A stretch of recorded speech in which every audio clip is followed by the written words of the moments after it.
Gentlemen, thank you for standing by. Welcome to the Qualcomm fourth quarter and fiscal 2024 earnings conference call. At this time, all participants are in listen-only mode. Later, we'll conduct a question-and-answer session. If you'd like to ask a question during this time, please press star, then the number 1 on your telephone keypad. To withdraw your question, press star, then the number 2. If you're using a speakerphone, please pick up your handset before pressing the numbers. Please limit your questions to one question and one follow-up. As a reminder, this conference is being recorded November 6, 2024. The playback number for today's call is 877-660-6853. International callers, please dial 201-612-7415. The playback reservation number is 137-49366. I would now like to turn the call over to Mauricio Lopez-Hodoyan, Vice President of Investor Relations. Mr. Lopez-Hodoyan, please go ahead. Thank you, and good afternoon, everyone. Today's call will include prepared remarks by Cristiano Amon and Akash Palkhiwala.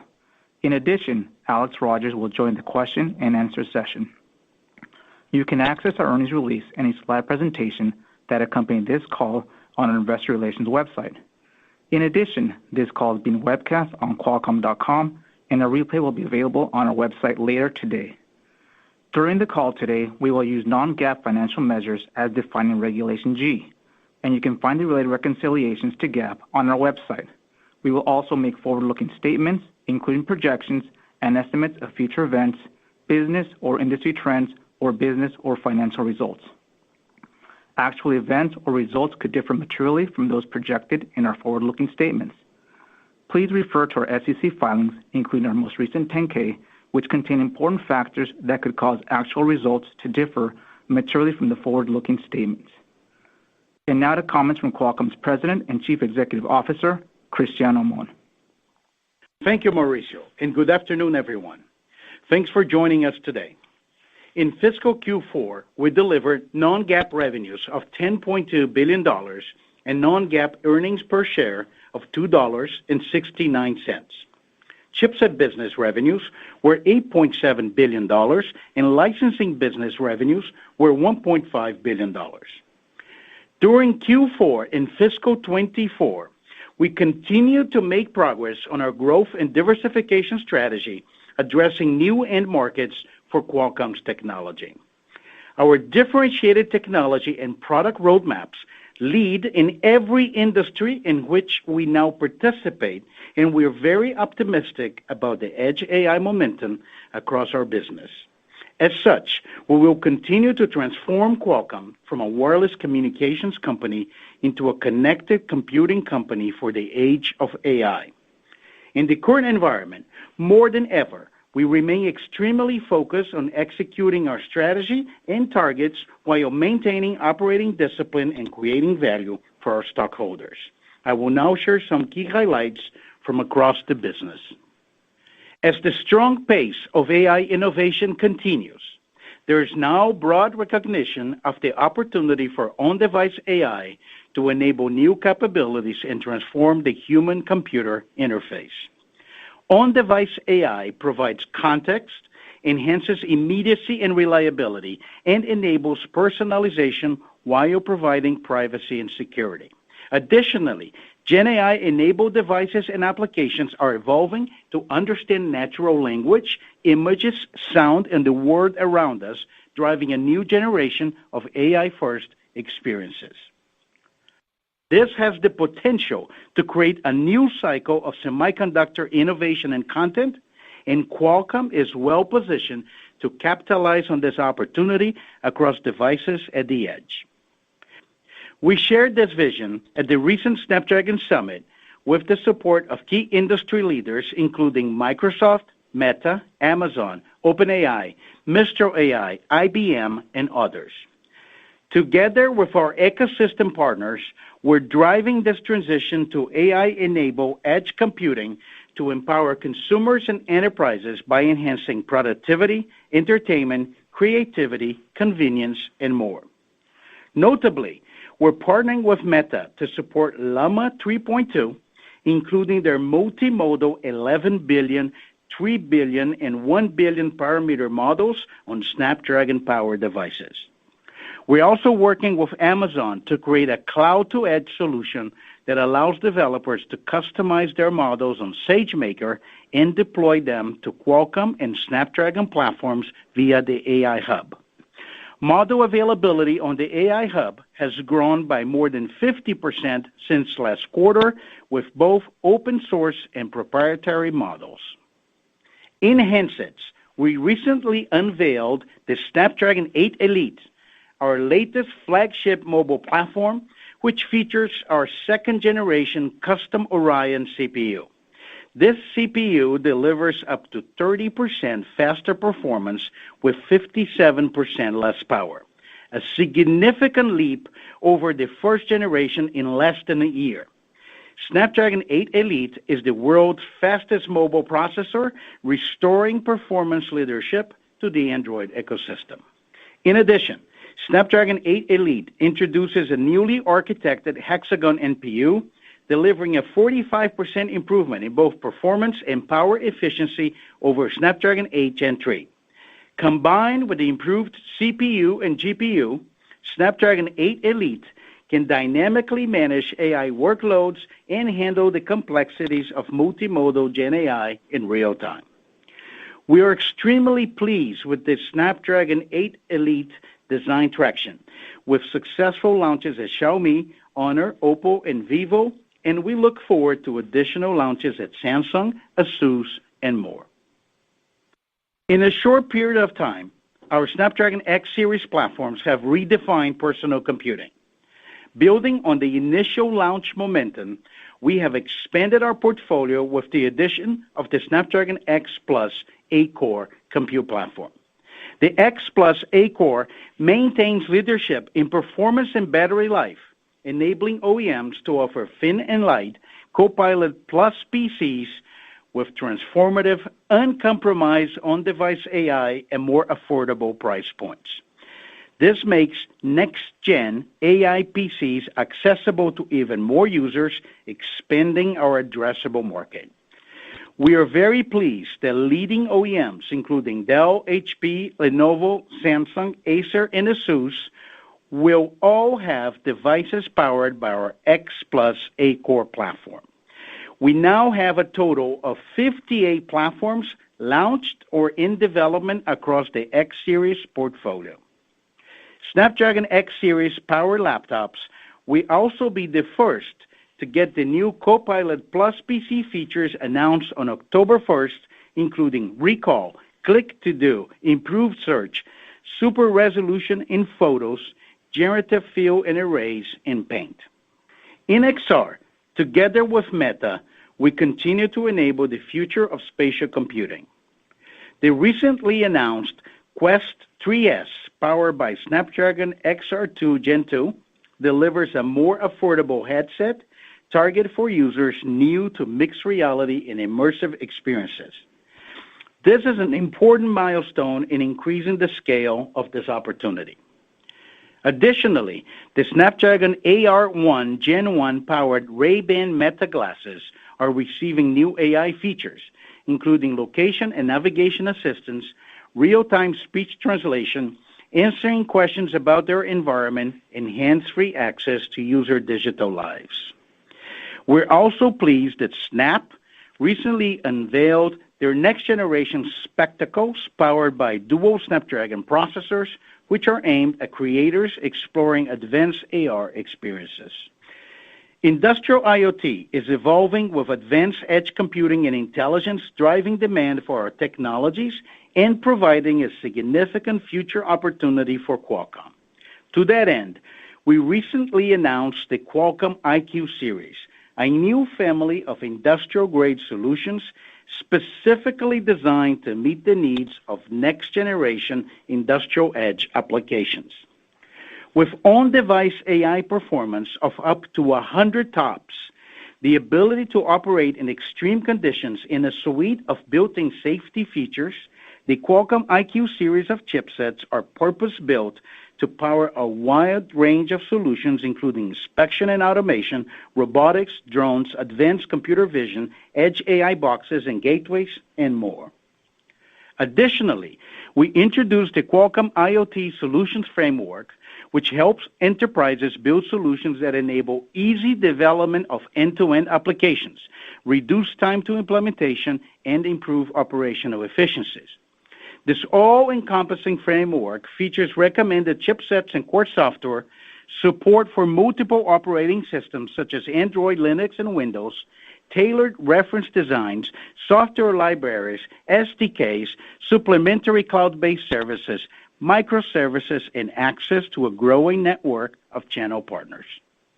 In edge networking, we announced the Networking Pro A7 Elite platform, the first commercial platform to revolutionize enterprise and home networking connectivity with edge AI. This platform includes Wi-Fi 7, 5G, 10 gigabit PON, Ethernet, and an AI coprocessor with 40 TOPS of NPU processing power. The transformative integration of connectivity and computing power into the network unlocks opportunities for operators and enterprises to deploy innovative applications and services in areas such as security and surveillance, energy management and automation, personalized virtual assistants, and health monitoring, among others. Edge AI also enhances privacy by processing sensitive information on the gateway, while enabling personalization through contextualized understanding of the environment and immediacy to near real-time responses. Finally, in automotive, we recently announced our most powerful platforms to date, the Snapdragon Cockpit Elite and Snapdragon Ride Elite. Both feature our category-leading custom Orion CPU, now optimized for automotive safety standards and designed for 3 times faster CPU performance over previous generations. These platforms are also developed for current and future multimodal AI and assisted driving workloads, feature our dedicated Hexagon NPU with up to 12 times increased AI performance over previous generation, a substantial upgrade. The Snapdragon Cockpit Elite powers advanced digital experiences, including robust multimedia capabilities such as gaming and advanced 3D graphics, on-device AI with fully integrated edge orchestrator, optimized safety and security, and long-term software support.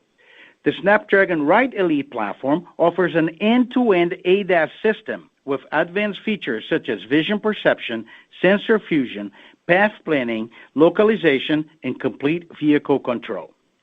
Additionally, these platforms are built on a unique flexible architecture that gives automakers the option to combine both digital cockpit and automated driving functionalities on the same SoC. We're pleased that leading car manufacturers are adopting Snapdragon Elite automotive platforms for their future software-defined vehicles, including Li Auto and Mercedes-Benz.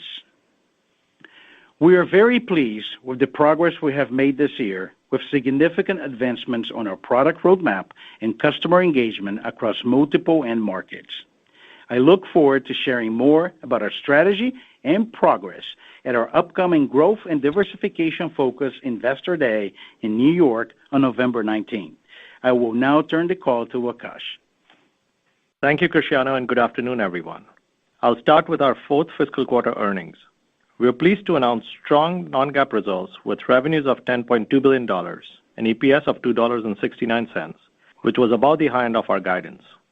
QTL revenues of $1.5 billion and EBT margin of 74% were at the high end of our guidance, driven by slightly higher handset units in the quarter. QCT delivered revenues of $8.7 billion and EBT margin of 28%, with revenues at the high end of our guidance range on strength in both IoT and automotive.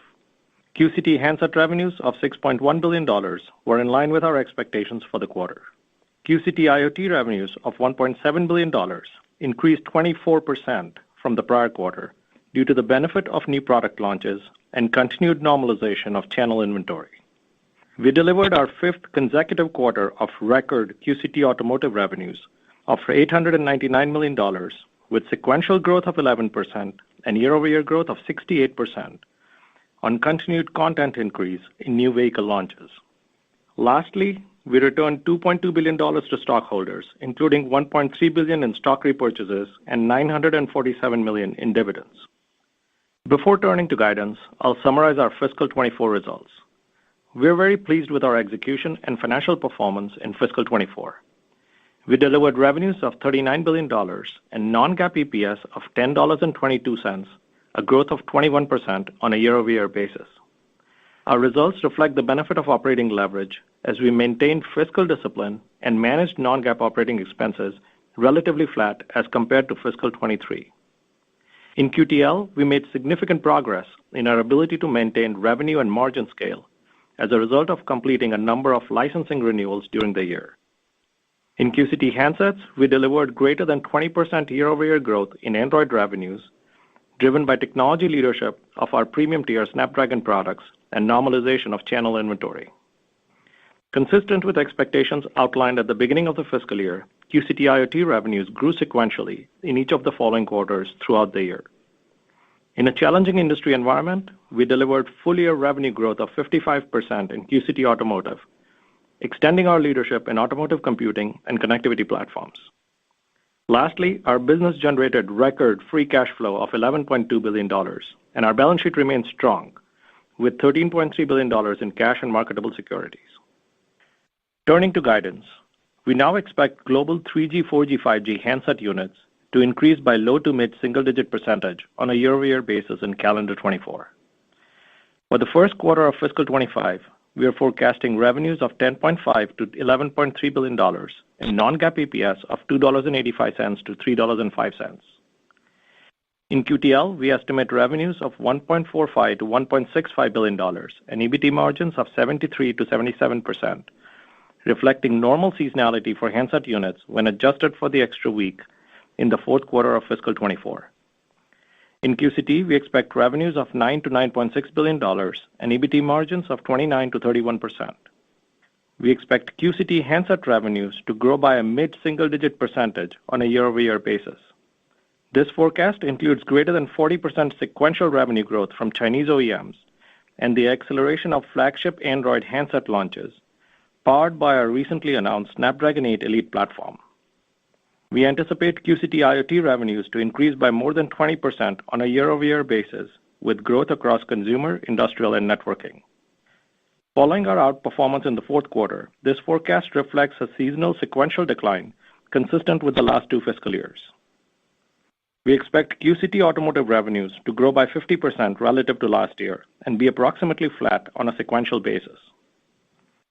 Lastly, we estimate non-GAAP operating expenses to be approximately $2.2 billion. In closing, I want to thank our employees for their hard work and dedication and remaining focused on execution while delivering industry-leading products. The last few weeks have marked a meaningful acceleration in our progress towards our diversification strategy, and I'd like to highlight some significant product announcements. First, we announced our Snapdragon X Plus platform at IFA conference, which extends our performance leadership to the $700 price tier for personal computers. Second, at the Embedded World North America, we introduced the most comprehensive chipset and software portfolio for AI-ready industrial IoT solutions. And third, at the Snapdragon Summit, we unveiled the Snapdragon 8 Elite handset platform featuring the world's fastest mobile CPU and the Snapdragon Cockpit Elite and Snapdragon Ride Elite automotive platforms, establishing us as a performance leader in digital cockpit and ADAS. Lastly, we look forward to seeing you in New York on November 19th, where we will expand on these exciting product announcements with an update on our IoT and automotive diversification strategy. This concludes our prepared remarks. Back to you, Mauricio. Thank you, Kash. Operator, we're now ready for questions. Thank you. To queue a question, press star, then the number 1. To withdraw your question, press star 2. If you're using a speakerphone, please pick up your handset before pressing the numbers. One moment, please, for the first question. First question comes from Joe Moore with Morgan Stanley. Great, thank you. Wonder if you could talk about the strength in autos. You know, you've obviously put up great sequential numbers. there are headwinds in that business. I know you have a lot of pipeline momentum, but just kind of give us a picture of how the environment's affecting you and how much visibility you have into that trajectory. Hey, Joe, thanks for the question. This is Cristiano. As we said before, I think you should look at our revenue in auto less sensitive to what happens in the market, much more related to new models that are being launching with Qualcomm technology, and it's reflecting a shifting share. So it is as we gain share and new models get launched, you started to see that show up in our financials, and that's the reason we continue to have growth both sequentially and year over year. Great, thank you. And then I don't think you mentioned it. Anything you can say about the ARM dispute that would help us to understand what's at stake there? Yeah, Joe, on the ARM side, from our perspective, we have very broad, well-established license rights that cover our custom-designed CPUs. So we are very confident that those rights will be affirmed. The trial is scheduled for December, and so we're looking forward to addressing ARM's claims at that point. Great, thank you. The next question is from the line of Samik Chatterjee with J.P. Morgan. Hey, thanks for taking my questions and really strong results, so congratulations on that. Maybe if I can start with IoT, for the first 3 quarters of the year, you had declines on a year-over-year basis, and we are seeing this sort of acceleration in IoT in the fourth quarter and going into first quarter on a year-over-year basis. Can you just sort of parse that out a bit? How much of this is a recovery in sort of the traditional IoT businesses you were in relative to contribution from the PC market and really an acceleration on account of that? Just anything you can parse out between industrial IoT, consumer IoT, and new products versus older sort of products you've been on. Thank you. And I have a follow-up. Sure. So Samik, it's Akash. If you look at our performance both in fourth quarter and first quarter in IoT, we saw benefit across all the 3 areas, so consumer, industrial, and networking.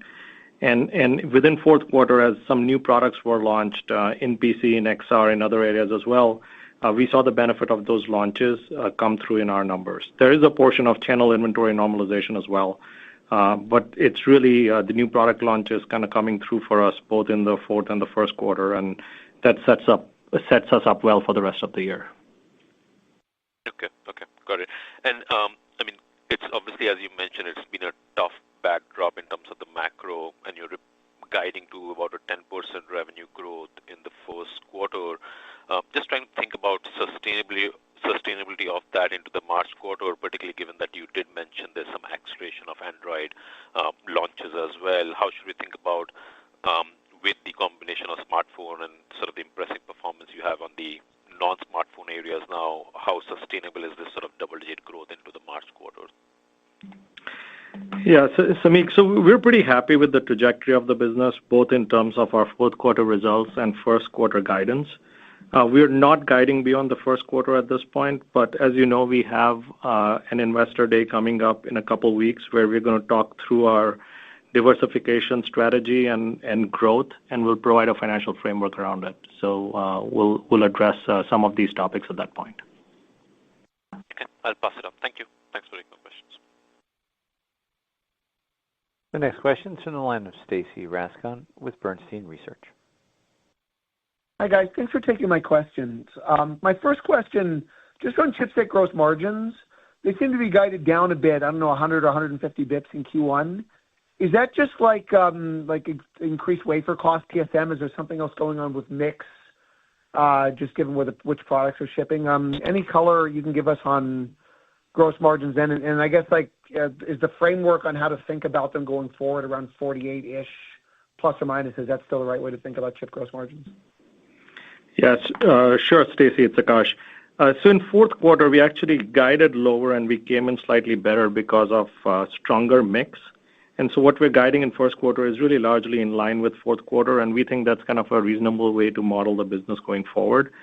And I think from a product mix perspective, we feel pretty good about where we are set up, both across businesses and within handsets. So that will obviously continue to play a factor as we look forward. Got it. Thank you. For my follow-up, I just wanted to ask a little more about on PCs. You had talked about, new product launches in Q4. Can you help us size, like, how big was the PC portion in Q4? And given you're guiding IoT down seasonally, sequentially in Q1, is PCs as well as some of the other stuff a function of that? Like, how do we think about the contribution that we're seeing early in the launch from those products? Yeah. So Stacy, as you know, we're pretty excited about the PC roadmap. I think we've kind of established ourselves as the performance leader in Windows devices. And during the quarter, we also launched a new chip, Snapdragon X Plus 8-core chip, which allows us now to access the $700 price tier for the PC market as well. So now we have performance leadership really without compromising on NPU performance across tiers in the PC market. And so initial reaction has been great. We're pleased with it. We will talk about this in a lot more detail at Investor Day, both from traction across OEMs and then targets for the longer term. Hey, Stacy, this is Christian. I just want to add one thing. While I think we're going to make probably financial projections, how we think about a PC business in November 19, I wanted to point out one thing which is very visible. When we launched this in May. So it's a short period of time. If you think about it, we are now in November. When we launched in May, we have about 20 platforms. One thing we disclosed on this call is now the platforms that we have designed in, they add to about 58. That is almost a 3x increase on the number of platforms that are being designed and under development. I think that is giving us a lot of confidence that our platforms resonate with the market and we're getting traction with the OEMs. Thank you. Our next question is from Joshua Buchalter with TD Cowen. Hey guys, thank you for taking my question. I wanted to follow up on Joe's question from earlier about the auto upside. I mean, in particular, the auto space, upside has been driven by China. I guess maybe you could give us some data points on how much your exposure within the auto market is driven by the China market now, and then also maybe any metrics you can give us on how much is infotainment versus ADAS, and in particular as you ramp Snapdragon Ride Elite with capabilities of both infotainment and ADAS on one SoC. How is engagement for that, and how do you expect that to ramp over the next couple of years? Thank you. Hi, Josh. It's Akash. From a geography diversity perspective, we should think of our portfolio as very diverse. We have a very strong set of design wins globally across OEMs. And so you should not think of this as reliant on a specific geography. And we are planning to give some disclosures on that topic as we go forward. Maybe just going to add one thing. I think in addition of being designed with virtually every single OEM in every region, one of the things we're very excited about it is what we did on both the Snapdragon Ride Elite, Cockpit Elite. One of the things I want to point out is one of the biggest upgrades, I think, to date, in order of magnitude about 12x on AI. As we said before, I think Gen AI use cases on a car, and especially a little different approaches about future-proving that design for software-defined vehicle is getting a lot of traction to a lot of OEMs. We announced two that made that public, but I think design traction on that chipset is actually very high. And Josh, on your second question on a combination of cockpit and ADAS, a lot of our traction this year is with launches with cars using our cockpit solution. And we see ADAS having some traction, some deployments right now, but it's going to ramp over the next couple of years, and that becomes kind of another inflection point in our revenue growth going forward. Got it. Thank you for all the color. And then follow up, I wanted to ask about the handset market. If we sort of back out your top two customers, handsets are up, I think, around 50% year over year. Any metrics you can give us on units versus ASPs? I know there was an inventory dynamic last year, so as we think about the sustainability of that growth vector into 2025, in particular for the China market, would be curious if there's any incremental metrics you can give us outside your top two customers. Thank you. Yeah, I think, Josh, the if you look at the total handset market, and this is sell-through, we are projecting in 2024 that the market will be up low to mid-single digits. But the big story for us has been content increase. We've kind of seen the chipsets becoming a lot more capable, and you saw the X Elite, 8 Elite announcement that we did last month.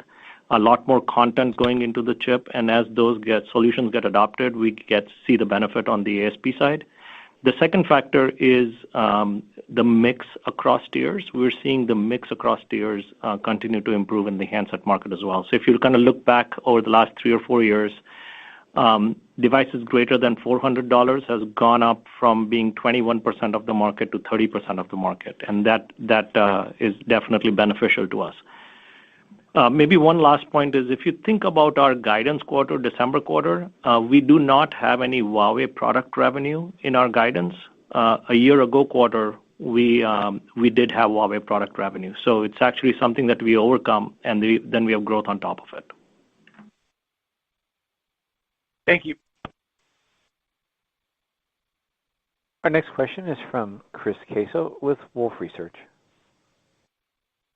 Yes, thank you. Good evening. Just another follow-up question with regard to handset. And if you could kind of characterize, because I think for Qualcomm, you saw a rebound or normalization in the premium part of the handset market in the first half of the year. Is what you're seeing now, some follow-through on kind of the mid-tier, or is just kind of continuation of what you saw in the first half of the year? And then secondly on that, with regard to, some of the accelerated China launches, do you think that's a reflection of the market, of some perhaps improvement in the market in China, or at least for the China OEMs, or is it simply a matter of timing? Yeah, I think, Chris, if you think about our handset business, we're definitely really strong at the top of the roadmap in premium tier. And as we mentioned earlier, we announced our new flagship chipset, and you're seeing OEMs launch with that chipset. So those definitely factor into our numbers, and it's less about other tiers, more about the fact that we launched our new premium tier chipset, and the OEMs are actively taking advantage of it by accelerating their launches and really increasing the scale of their launches. Got it. And just with regard to the licensing business, you see a shallower sequential increase in the December quarter. I imagine that's because of the absence of the extra week. For that licensing business, any changes, for just kind of the structure of that market that we should anticipate going forward, or is it, about what you'd consider to be normal? Yeah, it's very, very much normal. It's really the extra week coming out and then normal sequential quarter-over-quarter growth. Got it. Thank you.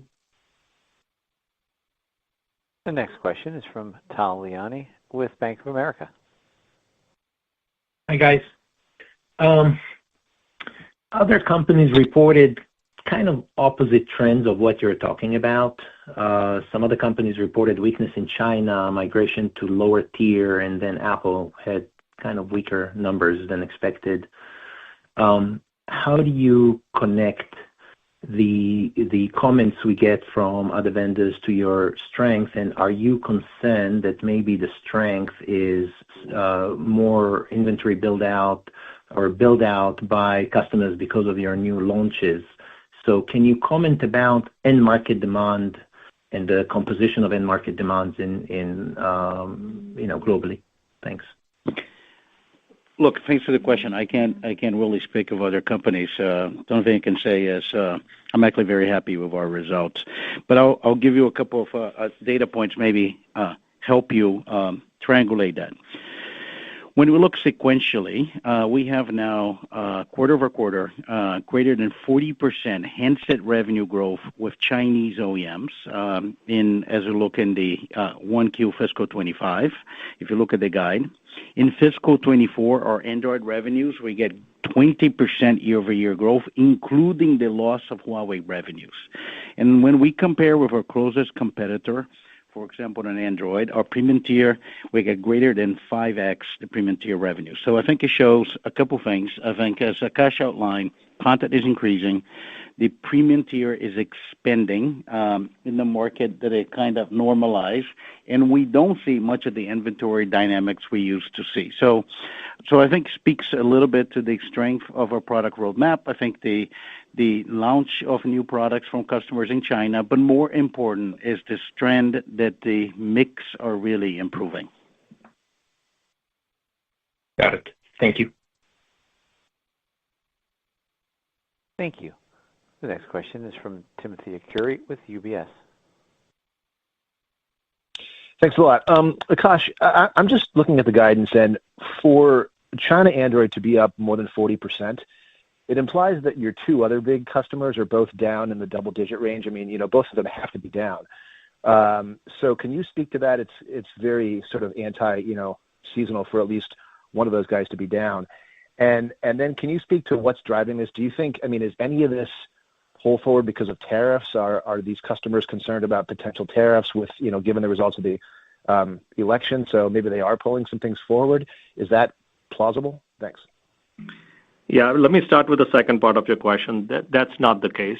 This is not about tariffs or pull forward because of those reasons. From a customer perspective on the quarterly trend, the way we think about it is what we're guiding is based on customer launch cadences and their demands. You should not think of this as a statement on sell-through. It's really kind of chipset purchases that are happening from us. So I think that's those two may be disconnected in some cases.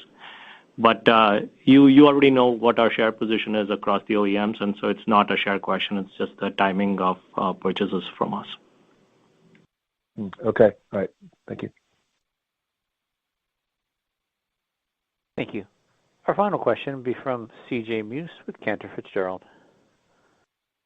Yeah, good afternoon. Thank you for taking the question. I guess first question was hoping to revisit IoT business growing nicely for you year on year, and pretty much every other company that I've come across is seeing challenges there, particularly parts of consumer and industrial. So would love to hear perhaps on the consumer side whether you're seeing kind of the uptake that we're hearing in China, and then moreover, I guess on the industrial side, is that where you're seeing inventory correction? What's the timing of kind of recovery and your thoughts there? Yeah, sure. So on the consumer side, as we said, new product launches both in XR and in PC definitely factor in our performance. And then on the industrial side, at Embedded World, we announced a new product portfolio, updated product portfolio that addresses both not just chipsets but software readiness to drive through AI-ready use cases in industrial. We think that market is turning. There's an inflection point, and there's going to be a lot of demand for solutions that have processing, connectivity, AI readiness, and so we're seeing this early stages of demand come through for our solutions. And this is one of the topics that we'll discuss in detail at our Investor Day. So stay tuned on that one. Very helpful. And as a follow-up, in your 10K, you talk about a large customer potentially going internal as a next several quarter risk. And obviously this has been discussed for many years. But if it were to happen, how should we think about the moving parts to your overall QCT margins? I think no real change, no new information here. I think there's enough data out there for you to be able to size the risk that we've always outlined. As we've said, we have a 3-year agreement, 24, 25, and 26 phone launches, and the framework of that agreement is consistent with the prior one. Our planning assumption has been that the share will ramp down to 20% for the 26 launch, and the agreement ends after that. So no change really to anything we've said in the past, and I think that's how our planning assumption is. Anything better would be upside. Excellent. Thank you. Thank you. That concludes our question and answer session. Mr. Amon, do you have anything further to add before adjourning the call? Yeah, just a few statements. Thank you. Thanks, everyone, for joining us on the call today. When we look at Qualcomm, I think we feel pretty good about our position. There are very few companies positioning so many markets in the transformation of so many industries. The There's a lot of distraction out there, but we're not distracted. We're really focused on executing on our growth and diversification, and we're really looking forward, I think, to tell our story on November 19. I'd like to take a moment to thank all of our employees for incredible fiscal 24. They're truly the best part of Qualcomm, and we're going to keep executing and focus on changing the company into a connected computing company for the age of AI. Thank you so much, and I look forward to speaking with you all next quarter. Ladies and gentlemen, this concludes today's conference call. You may now disconnect.